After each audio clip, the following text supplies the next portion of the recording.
Bien le bonjour. Installe-toi, mets-toi à l'aise, hein. Ah, écoute, ce week-end, je vais lire.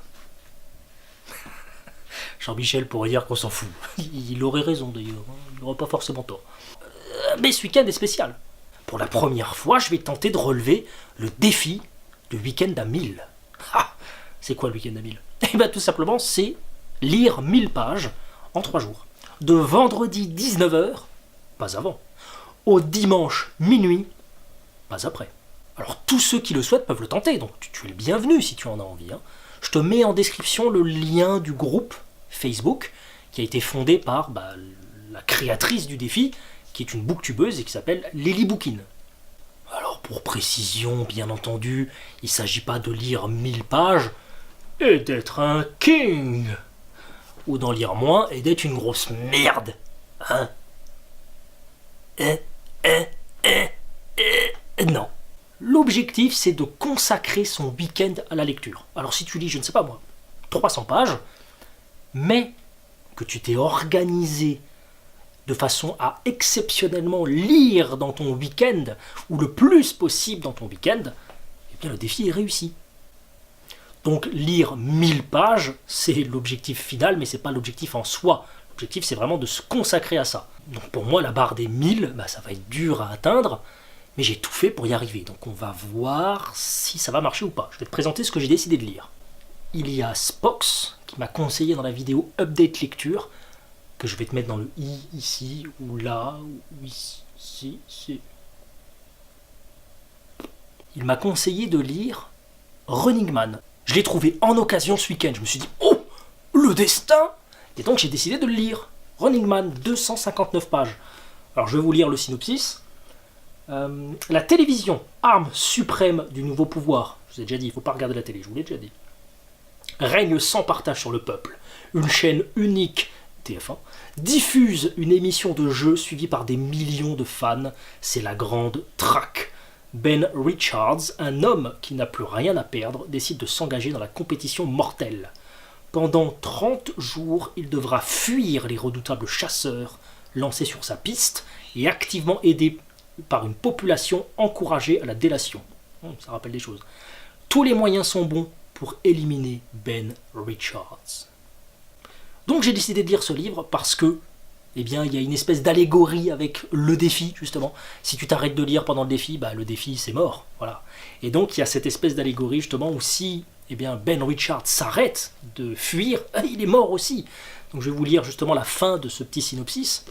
Dans ce livre terrifiant, le maître incontesté du suspense, le grand écrivain Stephen King, alias Richard Bachman, nous fait vivre cette diabolique course contre la mort. C'est ce que je vous disais, la mort du défi, course contre la mort. Si tu t'arrêtes de lire, c'est fini. Sans nous laisser un instant de répit. Fascinant. 259 pages pour commencer. Pour rester dans cette allégorie de la lutte, la course contre la mort, la lutte pour la survie, pour la réussite du défi, je me suis dit que j'allais lire 8 contes des Mille et une nuits qui sont dans cette édition tire-pognon, du Chêne, qui sont donc les histoires de la princesse Scheherazade, pour ceux qui connaissent peut-être, sinon je vous explique. Donc Scheherazade, qui est une princesse qui épouse un roi qui s'appelle Shahryar, qui, toutes les nuits, fait exécuter sa compagne. Et donc il en prend une nouvelle le lendemain. Oui, c'est une sacrée vie quand même. Et Scheherazade, pour survivre, va décider de lui raconter donc des histoires, des contes, chaque nuit, pour qu'il oublie de la faire exécuter. Et elle va y arriver comme ça un certain nombre de fois. Donc, vous vous en doutez, les 1000 et une nuits, elle va donc y arriver 1000 et une nuits. À la fin, il va décider de la gracier, justement, pour tous les moments qu'elle lui a fait passer. Et donc, pour rester dans cette allégorie, je vais lire 8 contes, à raison de 447 pages. On en est donc pour le moment à 706 pages, donc vous voyez, il reste quelques 300 pages. Et pour ces quelques 300 pages, je me suis dit que j'allais incorporer un peu de poésie et un petit peu de théâtre. J'ai décidé de lire Apollinaire, Alcool, parce que j'ai été déçu par les exploits du jeune Don Juan. Allez voir sur l'affiche de nouveau. Donc j'ai été déçu par Apollinaire, par ce bouquin, donc je me suis dit que j'allais lire autre chose, parce qu'il est tellement encensé Apollinaire, je ne le connais pas encore, donc je me suis dit j'allais découvrir avec donc, ce recueil Alcool. Pour ce qui est du théâtre, j'avais envie de découvrir La Biche. J'aimais bien Feydeau et je suis tombé par hasard sur cette édition qui propose 2 courtes pièces autour du mariage avec Feydeau et La Biche. Donc ça tombait très bien. Qui plus est, ça résonnait doublement en moi, puisque moi je vous propose des émissions autour des Fables de La Fontaine. Vous voyez les titres de mes émissions, autour de L'amour et la folie, autour de la prochaine qui arrive, je vous spoil pas trop. Donc ça a doublement résonné en moi. Ça fait un total de, je l'ai noté, 186 pages pour celui-ci et 108 pages sans les dossiers, parce que je ne lirai pas les dossiers pour les 2 courtes pièces. Ce qui fait un total de 1000 pages tout rond. Godlike. Alors pour rappel, l'objectif c'est de lire vite. Si tu lis pas vite, tu ne remplis pas le défi. C'est 1000 pages, il n'y a pas le temps de tergiverser. Donc si jamais je vomis une lecture, c'est-à-dire quelque chose qui ne passe pas, que j'apprécie pas, que j'arrive pas à lire, que peu importe, je vais pas me forcer pendant ce week-end-là. D'accord, je vais pas, voilà. Peut-être que je reviendrai par la suite, mais pendant le week-end, je passerai. Voilà. Et donc je me suis prévu des choses au cas où. Dans ce au cas où, il y aura de nouveau de la poésie et du théâtre. Donc pour la poésie, Verlaine, Fête galante, avec en plus ses écrits sur Rimbaud que j'ai très envie de découvrir, donc ce sera soit ce week-end, soit après, de toute façon. Mais voilà, Verlaine. Niveau théâtral, eh bien, En attendant Godot, de Beckett. Niveau roman, vous avez vu, les romans, c'est 2 gros pavés quand même. C'est 400 et quelques pages pour Les Mille et une nuits, c'est presque 300 pages pour Stephen King. Donc je me suis prévu 2 romans, pour compenser soit l'un, soit l'autre. Paulo Coelho, L'Alchimiste, et Cro-Blanc, de Jack London. Alors, si jamais j'arrive à lire, par exemple, tout ce que j'ai prévu, ou que je remplace un livre, peu importe, et que j'arrive du coup à mes 1000 pages, et qu'il me reste du temps, je sais jamais, j'y crois peu, mais on va déjà essayer de remplir les 1000 pages avant d'imaginer des choses, mais si jamais, je me suis prévu une petite sucrerie, quelque chose de très très court, ça fait au total 108 pages. Je me suis prévu un texte de Ken Liu. Alors Ken Liu, pour ceux qui ne connaîtraient pas, c'est actuellement un auteur qui fait beaucoup parler de lui, qui a remporté énormément de prix récemment, qui est dans l'imaginaire, donc c'est de la lecture de science-fiction. Et il est très très connu, il est de plus en plus connu. Donc si vous ne connaissez pas, je vous invite peut-être à découvrir un petit peu cet homme, Ken Liu. Je vous en ferai tout simplement une review quand je l'aurai lu, si jamais c'est pas ce week-end.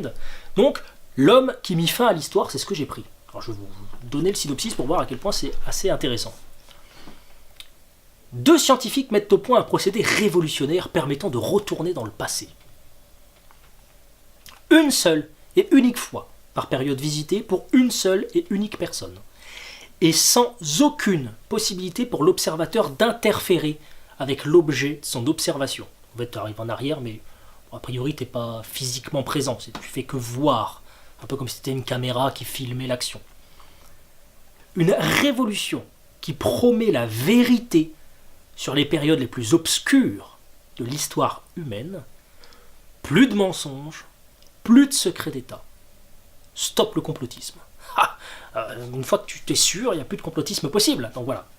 Elisabeth Béard aurait dit « Ken Liu est un génie ». Bon, ça nous fait une belle jambe. Mais en tous les cas, comme je l'ai dit, il fait beaucoup parler de lui ces temps-ci. Donc si vous ne connaissez pas et que vous êtes intéressé par la lecture de l'imaginaire, il est peut-être temps de découvrir Ken Liu. Bon, la lecture, c'est bien beau. Enfin, il faut survivre pendant ce week-end, donc il faut manger. Donc je me suis prévu de la compote, mon pote. Oh oui, de la bonne compote pomme-banane que j'ai dans mon frigo, là.